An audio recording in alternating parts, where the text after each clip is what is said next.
안녕하세요. LA의 정규수입니다. 구독과 좋아요 알람 설정은 영상 제작에 큰 힘이 됩니다. 자, 오늘 2부 영상 준비해봤는데요. 다뤄볼 주제들은요. 돈나무는 아죠. 캣디우드가 10월 12일이 임박해 오니까 오늘 또 중요 인터뷰를 했습니다. 자, 그 인터뷰에서 결국 테슬라가 다 집어삼킬 것이다 라는 아주 굉장히 강력한 메시지 던졌습니다. 그 내용 한번 들여다보고요. 자, 그리고 엔비디아가 더 상승할 수밖에 없는 이유 들여다보고, 그리고 AI는 결국 더 날아간다는 이유도 한번 살펴봅니다. 자, 그 외 테슬라 소식과 미국의 매크로 상황 두루두루 살펴시간 갖도록 합니다. 자, 우리 먼저요, 이 Fear and Greed Index, 공포와 탐욕 지수 먼저 살펴보겠습니다. 자, 아래쪽 숫자 한번 보시기 바랍니다. 70입니다. 자, 70 나쁘지 않아요. 자, 그리고 욕심 구간 중에서도 Extreme Greed에 가까운 현재 욕심 구간에 있습니다. 자, 여러분, 오늘 그 주식 시장은 엔비디아를 제외하고서는 M7과 그리고 대부분의 주식들이 오늘 피바다였죠. 많이 빠졌거든요. 자, 그 주된 이유가 뭐라고 했습니까? 10년물 금리가, 채권 금리가 갑자기 튀어올랐다라는 거죠. 그 10년물 금리가 4%를 돌파해 버렸거든요. 자, 그래서 그게 지금 그 굉장히 많이 내려왔던 3.6, 7까지 내려갔던 것이 갑자기 튀어오르면서, 그 튀어오른 또 배경은 뭐였습니까? 바로 노동 보고서였죠. 그 노동 보고서가 너무 잘 나오니까 그 잡 리포트가 결국 뭐예요? 결국 연준이 금리 인하가 0.5는 물 건너갔다, 0.25를 예상한다, 이것 때문이었잖아요. 이게 복잡하게 다 얽혀 있는 거거든요. 자, 어찌됐건 간에 이렇게 지금 이제 이 0.25 정도 수준으로 갈 것 같다라니까 10년물 금리가 튀어올랐고, 그 10년물 금리가 튀어오르니까 오늘 이제 사실 시장이 이제 그 10년물 금리는요, 왜 이 주식시장과 연결되어 있냐면요, 이게 이제 부동산의 그 우리 그 부동산 살 때 그 금리, 주택담보대출 받을 때 그 금리 있죠. 몰기지 금리. 이게 다 연동이 돼 있는 거예요. 또 10년물 금리는 뭐와 연결되어 있냐면은 바로 자동차 살 때도 연결되어 있는 거고요. 그리고 또 빅테크들이나 테슬라나 고속성장주, 이 주식시장하고도 바로 연결되어 있습니다. 이 변화가 전부 다 디스카운트 되는 어떤 류라고 다 연결되어 있는 거거든요. 그래서 결국은 10년물 금리가 내려가 줘야 됩니다. 내려가는 만큼 그동안 4% 중반에 있던 게 3% 중반으로 내려오니까 주식시장이 굉장히 좋은 흐름 보였잖아요. 이번에요. 그 테슬라도 많이 올랐었고요. 그러니까 그런 걸 이제 생각한다면 오늘 떨어진 이유가 10년물 금리가 껑충 뛰어올라서 오늘 깜짝 놀랐는데, 근데 의외로요, 이 Fear and Greed Index, 공포와 탐욕 지수가 생각보다 안 내려갔어요. 지금 70이거든요. 자, 그래서 이 말은 결국 무슨 말이냐면요, 사람들의 심리가 주가는 좀 빠졌지만요, 결국은 이게 오래 가지 않을 거라고 보고 있는 거죠. 결국은 지금 이 올 말 또 내년 상반기도 있기 때문에 10년물 금리는 결국은 내려간다. 그거는 이제 내려가는 건요, 결국 금리가 내려가게 되면 자연스럽게 내려가는 거기 때문에 지금까지 5.5였던 것이 내년 상반기 되면 2포인트 빠진단 말이에요. 2%가요. 그러면 3.5까지 아래로 떨어질 수 있죠.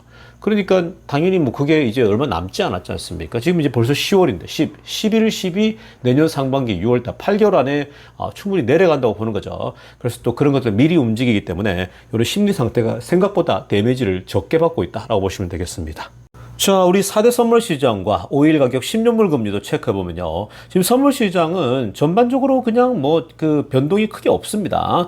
빨간색을 보여주고 있지만, 자, 다우가 0.08 살짝 빠지고 있는 거고요. 의미 없죠? S&P 제로입니다. 그리고 나스닥 선물도 이제 0.01이니까 의미가 없는 상황이죠. 그러니까 지금 선물 시장은 그냥 횡보와 관망 상태에 있다라고 보면 되겠고요. 자, 오일하고 결국 이 10년물 금리가 문제였죠. 지금 현재 이 오일 가격이 75까지 뛰어올랐습니다. 그러니까 거의 10달러가 오른 거예요. 많이 오른 겁니다. 이거는 물가에 영향을 준다라는 거고요. 그리고 10년물 금리도 4.004%입니다. 자, 10년물 금리가 4%를 뛰어넘었다라는 것도 이게 지금 그 오늘 다 피바다 부른 거죠.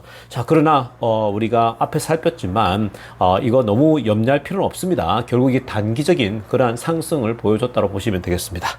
자, 지금부터는요, 월가의 핵심 뉴스 살펴보면서 전체 매크로 환경 체크해 보겠습니다. 자, 가장 먼저 살펴볼 소식은요, 자, 지금 또 이 월가의 한 전략가가요, 자, 이제 연준의 금리 인하에 대한 얘기를 좀 했거든요. 자, 지금 이 11월 달에 예상되어져 있는 금리 인하에 대해서, 자, 지금 그 시장에서는 그나마 기대감이 있었거든요. 0.5% 내릴 거. 근데 아예 이제 0%로 돌아갔다라고까지 선언을 해버렸습니다.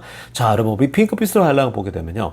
자, 이번에 그 노동 보고서가 치명타였다는 거거든요. 25만 4천 개, 15만 개 예상했는데 25만 4천 개. 그리고 실업률이 4.1이 나왔어요. 근데 지난번이 4.2였는데 오히려 내려간 거죠. 늘어나면 사실은 뭔가 말이 되는 건데 이게 지금 실업률이 거꾸로 줄어든다는 게 말이 안 되는 거잖아요. 그래서 지금 이게 지금 이제 이 미국 경제가 야, 이건 무너질 수 없는 구조구나. 이렇게 지금 좀 많은 전문가들이 이제 이 얘기를 하는 거죠. 자, 그러다 보니까 이 데이비드 로케라는 사람이 자, 이제 이번 숫자 자체가 이 데이터가 잡 리포트 데이터가요. 연준이 전보 인트레스트 레이트 컷 하는 즉 0.5% 인하하려고 했던 그 가능성을요. 완전 그 이제 바보처럼 만들어 놨다. 연준을 바보로 만들었다라는 거죠. 원래 여러분 지금 최근에 일주일 전만 하더라도요. 이 가능성이 있었습니다. 0.5를 한 번 더 내릴 가능성이 무려 34.7%에 놓여졌어요. 파란색을 아래쪽에 하려고 보게 되면요.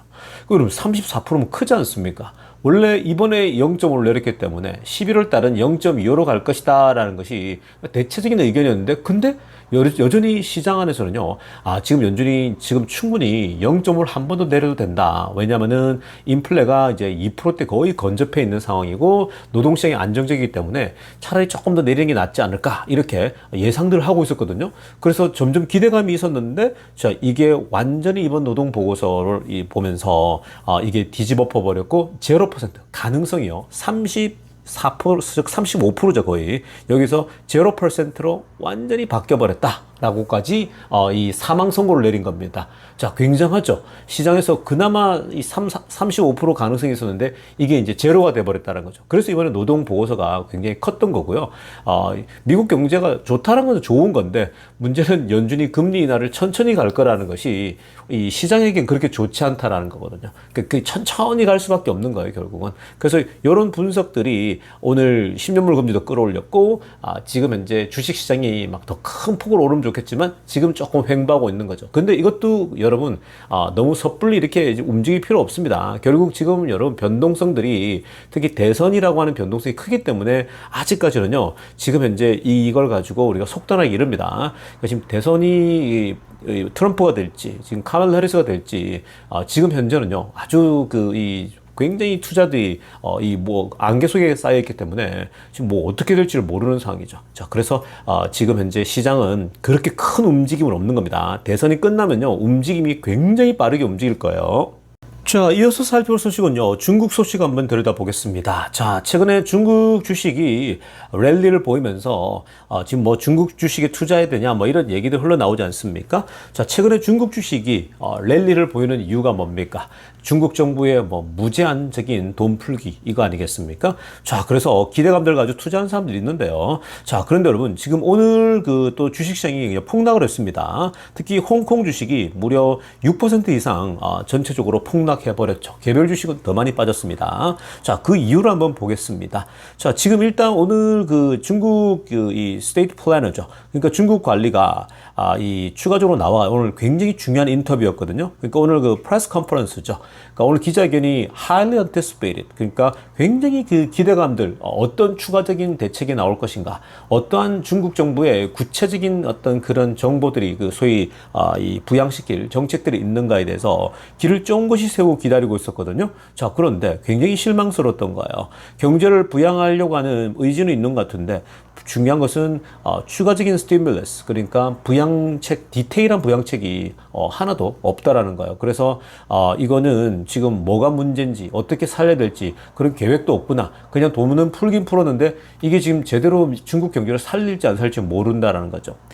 그래서 오늘 아래쪽 핑크빛으로 하려됐지만 기본적으로 투자들을 굉장히 실망시켰다라는 점입니다. 그래서 오늘 그동안 계속 상승했던 주가에 찬물을 끼얹는 모습이거든요. 실제로 여러분 지금 돈을 풀고 있긴 풀고 있는데 이것 때문에 주식 시장만 올랐어요. 근데 중요한 건요, 현장에서 이 사람들이 돈을 안 쓴다라는 거야. 중국의 소매업체랄지 중국의 회사들이랄지 현재 중국인들이요, 그냥 계속해서 접근만 하고 있다라는 거예요. 버는 족족. 물론 취업 자리도 많이 없고 젊은 친구들은 지금 일자리도 없고 하니까 계속 돈을 지금 모으는 거죠. 옛날에는 이 돈을 벌면 전부 다 부동산을 산다거나 주식으로 흘러가거나 했는데 지금은 중국 사람들이 돈을 쓰지를 않는다라는 거죠. 그러니까 돈을 안 쓰게 되면요, 이거는 디프레션이 오는 거예요. 굉장히 안 좋은 이 초이스가 흐름이거든요. 그래서 일단 계속 지켜봐야 되고요. 섣부르게 중국이 오른다고 뛰어갈 필요 없습니다. 그냥 중국은요, 버리는 카드로 생각하시면 돼요. 물론 재미로 하실 분들은 뭐 5%, 10% 그냥 작은 돈을 하실 수 있겠지만요. 중국은 지금까지 계속 경험해 봤을 때 뭔가 쭉 올라가다가도 갑자기 정책적으로 바뀌어버리면 예상이 안 되는 거예요. 그게 바로 중국 정부가 그동안 해왔던 거거든요. 이게 또 막 경제가 살아나고 이러잖아요. 그럼 또 어느 날 갑자기 자신들의 이데올로기에 안 맞다고 내려쳐버립니다. 철퇴를 쳐버리겠죠. 그래도 이게 뭐 어떻게 되겠습니까? 뭐 다 문제로 다 날아가 버리는 거거든요. 그런 경우 굉장히 많았습니다. 과거에도 알리바바 투자나 이런 것들을 여러분들은 경험이 있을 겁니다. 갑자기 정책이 막 튀어나오면서 예상치 못한 게 나오니까 그게 투명해야 되거든요. 근데 그 일관성이 있어야 되는데 그 컨시스턴시가 없기 때문에 투자가 어려운 거예요. 그래서 그냥 안 하는 게 낫다라는 겁니다. 중국 거는. 그냥 미국 것만 해도 충분하죠. 미국 기업들은 기본적으로 이 주식시장이 투명하지 않습니까? 그래서 길게 보고 가는 것이 좋다라고 보시면 되겠습니다. 자, 다음으로 살펴볼 소식은요, 이 인공지능 그리고 엔비디아에 대해서 한번 살펴보려고 합니다. 자, 오늘 팍스콘의 이 체어맨이 이런 얘기를 했습니다. 굉장히 중요한 포인트를 얘기했거든요. AI 투자의 이 붐은 앞으로 당분간 계속 지속될 것으로 본다라고 평가를 했습니다. 자, 지금 우리가 인공지능에 대해서 끝이다, 거품이다, 뭐 이런 얘기를 하지만 정작 이 팍스콘의 CEO가 이렇게 얘기하는 건요, 굉장히 유의미합니다. 왜 그러냐면요, 다른 사람들 이 소위 분석가들은요, 이 사실 현장에 있는 게 아니지 않습니까? 근데 이 팍스콘 CEO는요, 직접 AI 칩들을 제조하고 있거든요. 특히나 엔비디아에서 주문하고 있는, 공급하고 만들자고 하는 것들을 받아가지고 직접 생산하기 때문에 엔비디아의 주문량을 가장 정확하게 알겠죠. 그러니까 엔비디아 CEO가 밖에 나와서 지금 블랙웰이라고 하는 우리 새로운 그 반도체 칩이 인기가 폭발적이다, 디맨드가 장난 아니다 라고 얘기했잖아요. 그 디맨드가 인세인이라고 했잖아요. 미쳤다라고 했는데 그게 진짜 사실인지 아닌지는 사실 누가 알겠습니까? 그 이 회장하고 그리고 여기 주문을 받는 사람이 알 거 아니에요. 그러니까 주문을 받아서 만드는, 제조하는 사람이에요. 그러니까 이 사실 엔비디아의 이 블랙웰 칩을요, 직접 제조해서 출하시키는 회사가 뭐냐, 팍스콘입니다. 자, 그런데 오늘 팍스콘의 CEO가요, 뭐라고 했냐면, 아래쪽에 파란색으로 하려다 보세요. 팍스콘이 지금 이 블랙웰 서버 칩을 제조하고 있는데 much better than we thought 이라고 합니다. 우리가 생각했던 것보다 훨씬 더 강하다라고 얘기하고 있죠. 그러니까 지금 그 젠슨왕이 얘기했던 것이 거짓말이 아닌 겁니다.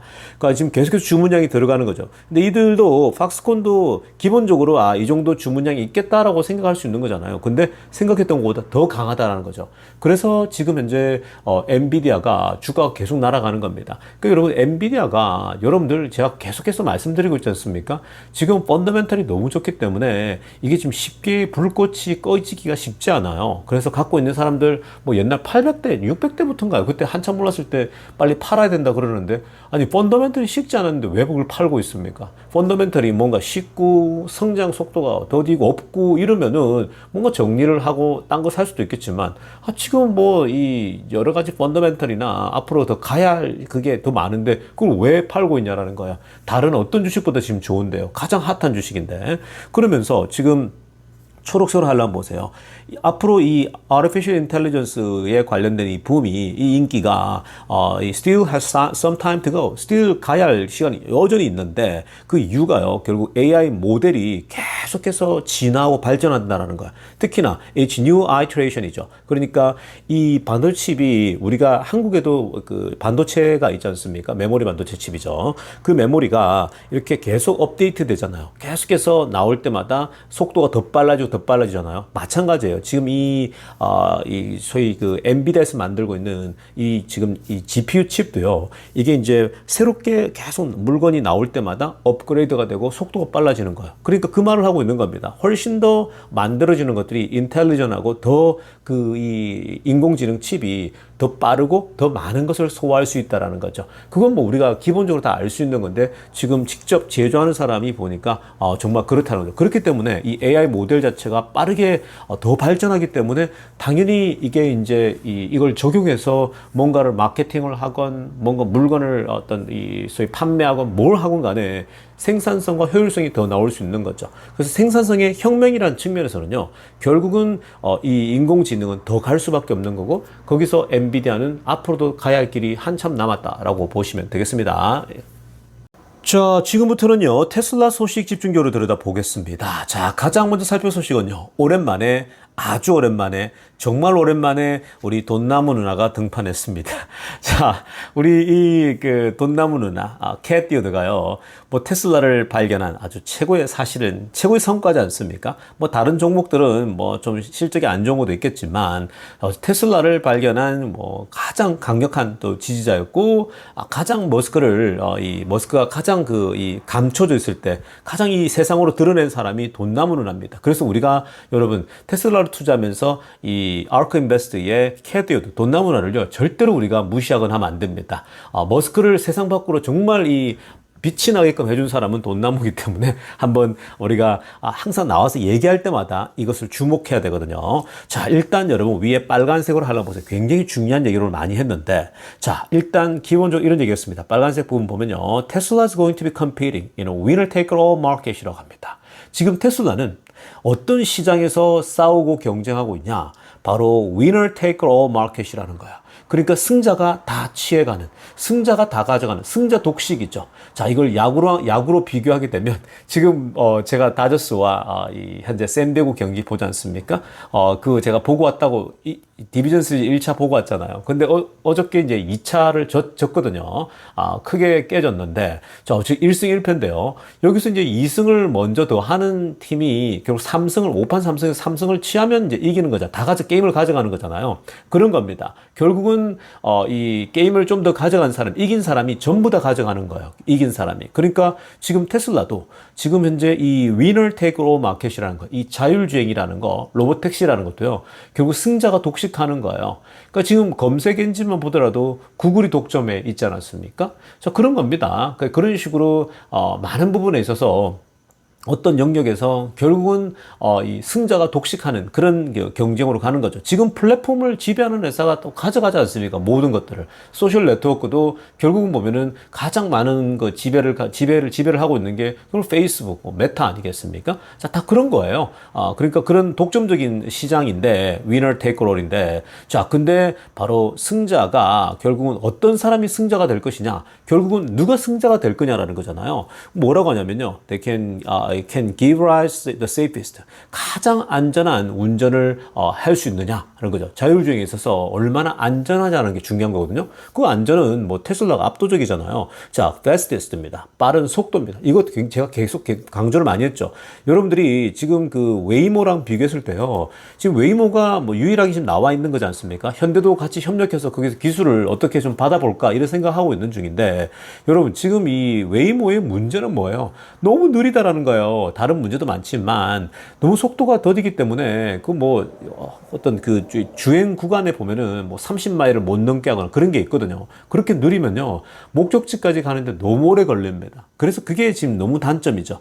그래서 지금 속도에 있어서는요 결국 테슬라를 못 따라오면, 테슬라는 정말 빨리 움직이거든요. 자, 그 다음에 the most affordable per mile입니다. 마일당 얼마나 이게 이제 그 가격대가 저렴한지, 얼마나 가격 경쟁이 있는지 그거든요. 근데 여러분, 그 웨이모 같은 경우는 비싼 지금 그 위에 걸 돌리고 있잖아요. 그럼 그걸 본전을 뽑으려면 당연히 가격대를 줄 수밖에 없는 거거든요. 근데 테슬라는 결국은 이 OTA 방식으로 업데이트하기 때문에 이거는 뭐 가격대가 굉장히 저렴하다고 머스크도 얘기하지 않았습니까?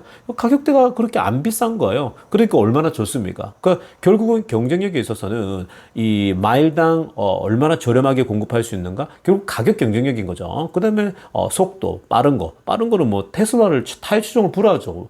기계가 판단하고 로봇이 운전하듯이 움직여 나가니까요. 그리고 안전도도 뭐 지금 데이터가 쌓여 있는데 마일당 가장 안전한, 사고가 덜한 그런 거죠. 그 다음 마지막이 뭐냐면 에스케일입니다. 이게 뭐예요? 결국은 바이옴 생산이 가능하다는 거예요. 그러니까 이 자율주행이 대규모로 작동하냐는데 지금 웨이모의 문제가 또 뭡니까? 이게 안 된다는 거죠. 그냥 지금 세 개의 도시에서 700대를 돌리고 있잖아요. 그거는 여러분 더 크게 늘릴 수가 없는 거예요. 왜? 그 도시에 딱 정해진 구역에만 다닐 수 있는 거거든요. 그리고 그게 비싼 도구를 다 달아야 되니까 그걸 모든 차에 다 붙인다? 불가능하죠. 그게. 근데 테슬라는 뭐예요?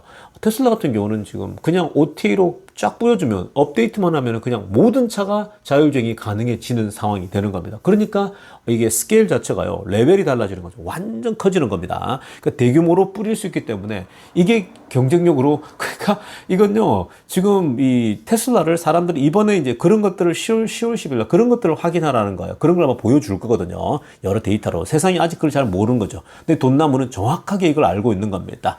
Safest, fastest, the most affordable per mile, and scale이라고 합니다. 이 네 가지가 가장 중요한 거죠. 자, 그래서 결국은 이 아크 인베스터가 볼 때 테슬라가 대기로 테슬라가 승자가 돼서 다 독식할 거라는 거죠.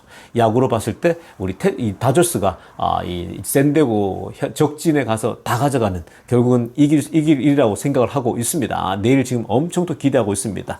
만약에 5번째 게임까지 가게 되면요, 이 결국은 여기 다저스 고장에서 한 번 더 하거든요. 그때는 다시 한번 제가 갈 계획입니다. 그게 결정이 나는 순간 빨리 티켓을 끊어야 되거든요. 엄청 비싸기 때문에. 자, 한 번 더 다시 갈 계획인데 너무 기대가 되고 있습니다. 자, 그리고 이게 전부가 아닙니다. 자, 이게 이제 우리 돈나무 누나가 오늘 중요한 포인트를 했던 얘기고요. 그러니까 이것만 듣더라도 굉장히 기대가 됐죠. 근데 이런 얘기였습니다. 10월 10일 날은 도대체 어떤 일들이 일어날 것이냐라고 얘기했어요. 그랬더니 이제 돈나무 누나가 일단 기본적으로 when과 how를 보면 된다라는 거예요. when, how. 자, 이 테슬라의 자율주행이 로보택시와 이런 자율주행이 타임라인을 줄 거 아니겠습니까? 로보택시 같은 경우. 그래서 언제쯤 이것이 될 것인가? 이런 부분에 대해서 테슬라 측에서 여유 있게 어느 정도 타임라인을 주지 않을까라고 보는 거고요. 그 다음에 이제 how죠. 어떻게 오퍼레이트 할 것인가? 어떻게 그러면 테슬라 로보택시를 작동할 것인가는 회사 내에서 굉장히 고민을 많이 하겠죠. 그래서 우버가 하고 있는 방식이나 이런 것들은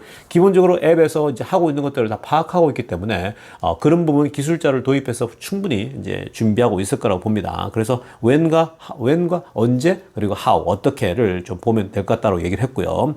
자, 그리고 웨이모와 테슬라를 또 비교하면서 어떤 얘기를 했냐면요, 이런 얘기를 했습니다.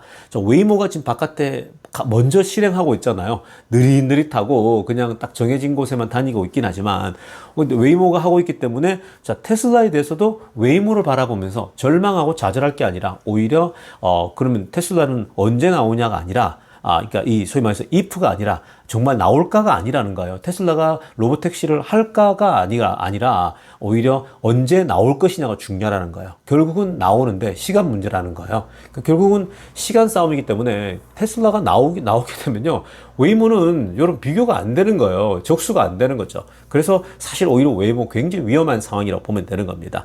자, 일단 이렇게 오늘 돈나무 누나가요, 이 테슬라 10월 10일 이벤트에 대해서, 그리고 중요한 핵심 포인트죠. 본질적인 거. 그리고 결국 여러분 이 돈나무 누나도요, 테슬라 자율주행에 대해서 더 빨리 실현될 것이라 예측도 했지만 그건 우리 마음대로 뭐 100% 예측은 안 되잖아요. 그거 우리가 어떻게 다 알겠습니까? 그러나 결국은 시간 싸움이기 때문에 이번에 보면은 대략적으로 윤곽이 잡힐 거고, 결국 시간에 지나게 되면 모두를 다 이길 수 있는 위너 테이커로, 그러한 기술력으로 선보이게 될 거라는 거죠. 테슬라밖에 없어요. 지금 이 자율주행에서요, 테슬라처럼 이렇게 데이터를 가지고 해 나가는 이 기업이 결국은 승리하는 거예요. 그래서 그런 맥락에서 읽어본다면 오늘 돈나무 누나의 포인트는요, 굉장히 중요하다. 10월 10일도 그런 맥락으로 여러분들이 포인트를 가지고 본다면요, 굉장히 재미난 이벤트가 될 것이라고 봅니다. 자, 다음으로 살펴볼 소식은요, 지금 그 테슬라 회사가 자동차 회사가 뿐만 아니라 에너지 회사라는 것을 가끔씩 잊는 사람들이 좀 있습니다. 자, 그래서 오늘요, 테슬라 측에서 이 텍사스 공장에서 또 정말 멋진 장면들을 보여줬거든요. 자, 일단 사진을 좀 보면요, 이 사진을 제가 빨간색으로 동그라미 친 거 한번 보세요. 위쪽에 왼쪽 위에 보면은, 자, 이게 여러분 태양광입니다. 태양광 패널이 쫙 깔려 있거든요. 자, 태양광 패널인데 이 태양광 패널이 깔려 있는 데가 어디입니까? 이게 바로 파킹랏이죠. 주차장입니다. 그러니까 주차장에 태양광 패널을 가지고 주차하고 있는 차들이 다 테슬라일 거 아니에요. 이 테슬라들을 다 충전 이제 하겠다라는 거예요. 그래서 지금 이 규모를 보니까요. 자, 지금 5,000 이 제곱 스퀘어미터가 5,000 제곱미터거든요. 이게 이제 5,000 스퀘어미터니까 이거는 지금 우리가 알고 있는 일반적으로 평으로 바꾸면요. 대략 한 1,500평이 되는 겁니다. 1,500평 정도면요. 대략 이 축구장보다 좀 작은 사이즈라고 보면 되거든요. 자, 그래서 여기에 1 메가와트 솔라 파워인데 지금 이 솔라 패널 자체는 2,639개를 깔았는데 지금 아래쪽에 사진 보시면요. 패널이 아래쪽에 들어가면 이렇게 돼 있는 거예요. 그리고 이제 아래쪽에 이렇게 주차를 했을 때에 충전할 수 있는 테슬라의 이 충전기들이 다 세팅이 돼 있죠. 그래서 사람들, 직원들도 그렇고 외부인들 들어와가지고 이 충전할 수 있다고 합니다. 여기 방문하거나 했을 때에. 그러니까 지금 여러분 테슬라는 이 자동차 충전도요. 아예 태양광을 해가지고 옆에 메가팩들이 또 있더라고요. 거기서 에너지를 모아가지고 다 충전한 거죠. 그러니까 지금 위에 공장에도 위에 다 깔려 있잖아요. 패널이요. 그러니까 거기서 에너지 받는 걸 쓰고 있다는 거기 때문에 테슬라는 정말 이 에너지 회사로서 스스로가 태양광 패널을 가지고 전기를 쓰고 있다는 거고, 웬만하면 충전 같은 경우 이런 식으로 어마어마한 패널을 통해 가지고 공급한다면 전기도 세이브 되고 얼마나 좋습니까? 앞으로도 확대할 거라고 합니다. 그러니까 규모가 점점 커져서 이제는 뭐 이런 게 일반화 돼야겠죠. 또 텍사스기 때문에 이런 것도 충분히 좋습니다. 공간도 넓고 하기 때문에요. 자, 다음으로 살펴볼 데이터는요. 자, 교통국에서 발표한 리콜입니다. 자, 업체별로, 제조업체별로 얼마나 리콜을 실시했는가, 그 횟수와 여러 가지 어떤 그 빈도수뿐만 아니라 규모를 지금 보여주고 있거든요. 자, 지금 보시면요, 이 위에 핑크빛으로 하나 보세요. 이 포드, BMW, 그리고 GM, 그리고 머세디스 벤츠, 현대까지 해서요. 이 소위 미국에서 이 레거시 자동차 업체로서 가장 많이 팔고 있는 회사들 보면은 가장 압도적으로 1등, 2등, 3등, 4등을 하고 있습니다. 포드가요, 제일 많아요. 51번. 그 포드는요, 뭐 자동차를 손으로 만드는 게 발로 만드는 것 같습니다. 늘 그 리콜에서 1등 하는 것 같아요. 그 다음 BMW도 마찬가지예요. 27번입니다. 많죠? 그리고 이 GM도 22번이나 있고요. 머세디스 벤츠도 21번. 현대도 20번이에요. 그러니까 지금 포드만 50, 거의 압도적이죠. 근데 나머지 회사들도요, 다 20번대 이상을 갖고 있죠. 그리고 지금 테슬라 보세요. 11번입니다. 아래쪽에. 11번이요. 그리고 그 밑에 혼다가 9번, 마즈다가 4번인데, 자, 중요한 건 뭐냐면요. 테슬라는 자, 나머지 회사들은 정말 말 그대로 physically recall을 하는 거예요. 다 불러가지고 진짜 물리적으로 고쳐야 되는 거고, 테슬라 같은 거는 전부 다 OTA 방식입니다. OTA로 지금 현재 자동차 대수만 440만 대에게 현재 OTA로 전부 다 업데이트 한 거고요. 그리고 테슬라의 physical recall은요, 정말 미미합니다. 36,000대 정도밖에 안 됩니다. 노란색으로 하랬죠. 그러니까 테슬라가 진짜 이제 불러서 고칠 수 있는 정말 만약에 브레이크 어디에 결함이 있다라고 했을 때에 그 피지컬리 고치는 거는 정말 미미한 거죠. 이게 지금 0.8% 수준이에요. 전체 자동차 지금 밖에 나가 있는 자동차에 판 자동차에 0.8%밖에 안 되는 겁니다. 그만큼 테슬라가 여러분 얼마나 막강한지 아시겠죠? 그러니까 이게 리콜이라는 게 얼마 전에도 사이버 트럭에 리콜에도 온 언론들이 너도 나도 자기 복제하면서 그냥 테슬라가 사이버 트럭을 가장 자랑하는 사이버 트럭이 리콜이다 이러면서 막 그러지 않았습니까? 근데 거의 다 이 OTA 방식이거든요. 그러니까 정말 형편없지 않습니까? 그런 보도하는 게요. 그러니까 이제는 교통국이 좀 이런 걸 알 필요가 있는데 그냥 아무 생각이 없어요. 일을 안 해요. 미국 교통국 잘 일 안 하거든요, 여러분. 미국 공무원들. 한국은 일 잘하더라고요. 제가 가보니까. 근데 미국은요, 이 공무원들 일 정말 안 합니다. 욕이 나올 정도로 안 해요. 정말로요. 그래서, 지금 이런 건데, 아무튼 간에, 이걸 바꾸면 되는데, 테슬라 OTA 방식을, 이런 기술을 접해본 적이 없거든요. 그래서 테슬라를 기술회사라 그러는 거예요. 테크놀로지 회사. 나머지는 다 자동차 회사거든요. 그러니까 지금 NHS에도 교통국이니까 테슬라를 자동차 회사로만 규정하니까 이걸 리콜로 간주하는 거죠. 리콜이 아닌데도 불구하고요. 그러니까 이거는 OTA 방식이다라고 보시면 되겠습니다. 자, 아무튼 여러분, 오늘 2부 영상 이쯤 하고요. 자, 내일은 또 다저스 경기가 있기 때문에 제가 흥분되고 있습니다. 아마 영상이 늦어질 수 있으니까 이해 부탁드리겠습니다. 자, 좋은 밤 되시길 바라며 LA 정혜스TV였습니다.